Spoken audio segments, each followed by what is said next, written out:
So hopefully it stays there and it doesn't fall. So this is what I want you to know. These are the upper, mid-level, and lower level defenses, right? So the upper level is going to be a bounce out movement. You're going to use that if the attack is high and this hand's forward. Whatever hand's forward, if I go on the same side that hand is, you're going to use a bounce out feeling for that. Just work it this way. I know you don't have somebody like us there to kind of, so you can feel it, but the idea is that you're rolling it to this bounce out and you're coming slightly forward with that, right? So that would be that defensive setup again. His hands are there. If I go high, he's going to use that bounce out. Of course, he wants to step in later on and you want to use it as an attack. But for now, if you did a step, you just bounce out, that's what I would want. So in the condition. So. Now the other one would be same thing, but since you're using the backhand, this is what we call a chitsao, and it's going to just drive forward from the rear this way.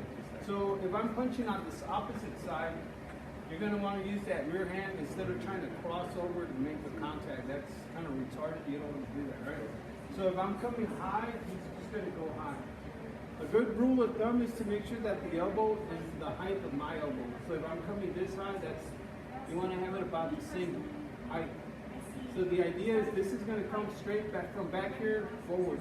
So of course you would be in that condition where you want to extend, you could actually step. Yeah, that's the condition I want, right? So we'll go ahead and set up again. So if I'm coming here, that's that idea. Later on, you do want to take a step in and turn this into a punch. That's when you put the body behind it. You know what I mean? The step. The center, I know that's kind of quick, but the center would be the same thing. If I come, say this hand is forward, which is your mounts out. If I come on this side of the hand, you can use a pox out, which is kind of a parry hand, and just redirect it off your center, right? That way you can come in with the punch. So if I kind of go a little bit this way, if I punch this way, that would just be there. So don't punch on this one, just here. So it'll just be here. So he guides my hand off the center, and then honestly can punch down the middle of here. So the other one would be, say set up again. A tance out, say maybe instead of punching this way, don't do that one. That one's the advantage. You haven't paid for that one. So if you punch, let's say I come cross hand on the opposite side, you can use a tance out for this. So if I go here, go ahead, tance out. So go here, there. Good. You can listen if you want. So the tance out would just be the palm up on this side. Drive through. Have that condition like you want to step. So that's it. Okay, just redirect. So it's just that, the punch with that. Yeah. So again, so it'll be that and that. So all you're doing is deflecting the hand off. The hand comes here, you move it right off. And you can actually throw a punch. The other one would be, so you did a pox out, you did a tance out. So you want to work these on both sides, right? So it's the same thing. If I punch on the inside, it would be a pox out, punch. If I punch on the outside, it would be a tance out, punch, right? So bridge, boom, and there. Good. The other two are the lower defenses. So you have a gams out. If this hand's forward and I'm going to use it to defend, it would be a gams out, almost straight down, almost like a chopping down. And the jitsao again would be the backhand coming forward to defend. So if he's in this condition and I say I go here, that would be the downward gams out motion there, right? So I go again, and he would be there.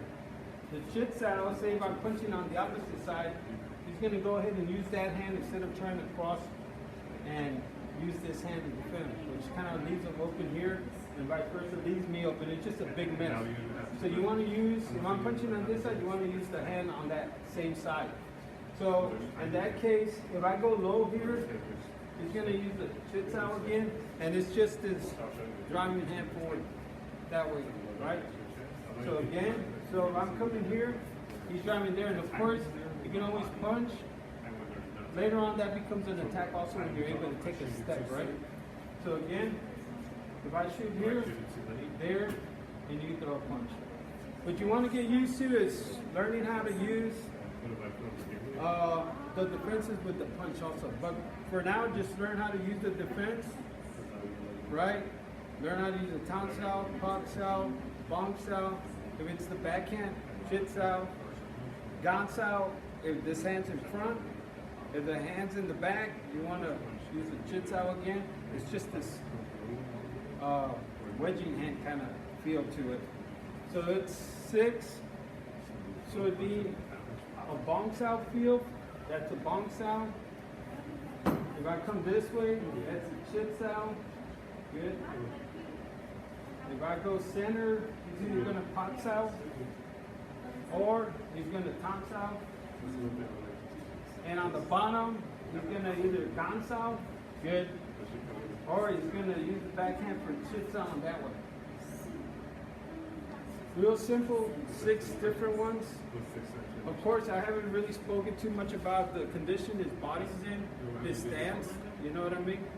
So he's in a certain stance, so about a slight push on you, he can hold himself here without that much effort. If he's in good condition.